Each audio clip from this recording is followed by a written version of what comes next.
Assalamualaikum warahmatullahi wabarakatuh. Perkenalkan, nama saya Iksan Ikwansah dari program studi S1 Kesehatan Masyarakat Reguler A.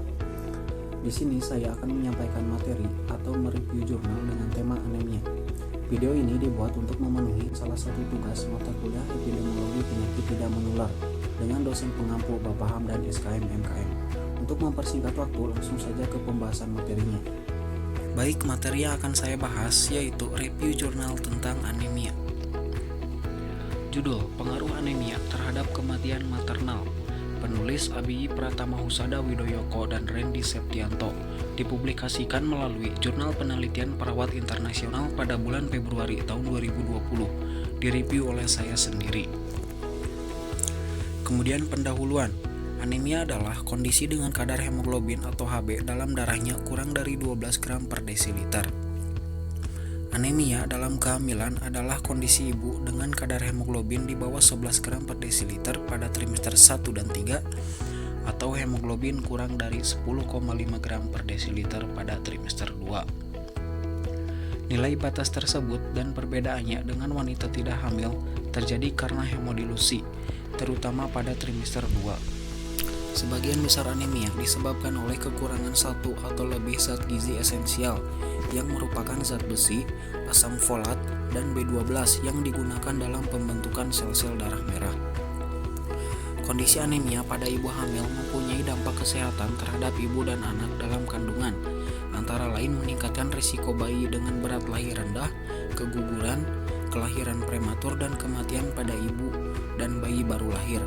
Hasil survei menunjukkan bahwa prevalensi anemia pada ibu hamil masih sangat tinggi, yaitu 51%, dan pada ibu nifas 45%, sedangkan prevalensi wanita usia subur menderita KEK pada tahun 2002 adalah 17,6%. Tidak jarang kondisi anemia pada ibu hamil menjadi penyebab utama terjadinya pendarahan, partus lama, aborsi, dan infeksi yang merupakan faktor kematian utama ibu. Kemudian tujuan untuk mengetahui pengaruh anemia terhadap kematian maternal yang merupakan salah satu penyebab kematian pada ibu hamil. Terbanyak bukan hanya di Indonesia tetapi juga di dunia sehingga dapat memberikan informasi bagi masyarakat luas. Kemudian penelitian yaitu penulisan ini menggunakan metode literatur review. Sumber pustaka yang digunakan yaitu 19 artikel yang berasal dari 5 judul buku terkait ilmu kebidanan dan ilmu kandungan, 9 jurnal nasional dan 5 jurnal internasional. Kemudian hasil penelitian. Hasil penelitian yang sudah dilakukan oleh Aryani dan Rohanawati tahun 2017 bahwa ada hubungan anemia pada saat kehamilan dengan kejadian pendarahan postpartum di RSUD Panembahan Senopati Bantul tahun 2017. Analisis nilai odds ratio atau OR dapat dilihat dari besarannya. Semakin besar nilai odds ratio, maka menunjukkan semakin eratnya hubungan antara variabel yang diteliti. Dalam penelitian yang dilakukan oleh Aryani dan Rohanawati tahun 2017 juga didapatkan nilai odds ratio sebesar 5,096 odds ratio lebih besar dari 1, menunjukkan bahwa benar faktor tersebut menyebabkan efek. Dapat diartikan bahwa ibu yang anemia pada saat kehamilan 5 kali lebih beresiko terjadinya pendarahan postpartum daripada ibu yang tidak anemia pada saat kehamilan. Pembahasan. Ibu hamil merupakan salah satu kelompok rawan kekurangan gizi karena terjadi peningkatan kebutuhan gizi untuk memenuhi kebutuhan ibu dan janin yang dikandung.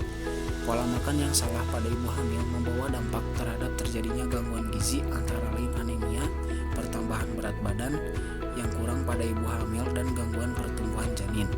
Beberapa penelitian berpendapat bahwa meskipun bayi yang lahir dari ibu yang anemia tidak memiliki anemia defisiensi besi dan terbukti sehat, tetapi hal ini membutuhkan evaluasi lebih lanjut dengan penelitian lanjutan. Kemudian kesimpulan, anemia defisiensi zat besi pada ibu hamil dapat menjadi penyebab utama terjadinya pendarahan, partus lama, dan infeksi yang merupakan faktor utama kematian maternal. Kemudian ada kelebihan dan kekurangan. Kelebihan. Dengan adanya jurnal penelitian ini, kita jadi tahu Indonesia masih merupakan negara tertinggi di antara Association of Southeast Asia Nations atau ASEAN dengan angka kejadian kematian sekitar 15 kali dari angka kematian di Malaysia, yaitu di Manwaba, Chandranita, dan Fajar tahun 2007. Faktor penyebab kematian ibu diantaranya pendarahan 28%, ekslampsia 24%, infeksi 11%, abortus 5%, partus lama 5%, emboli 3%, komplikasi masa puerperum 8%, dan sisanya karena penyebab-penyebab lain. Kemudian memaparkan secara jelas dan lengkap pendahuluan dari permasalahan mengapa dibuatnya jurnal ini, dan kekurangannya yaitu tidak menyertakan referensi. Sekian, terima kasih. Wassalamualaikum warahmatullahi wabarakatuh.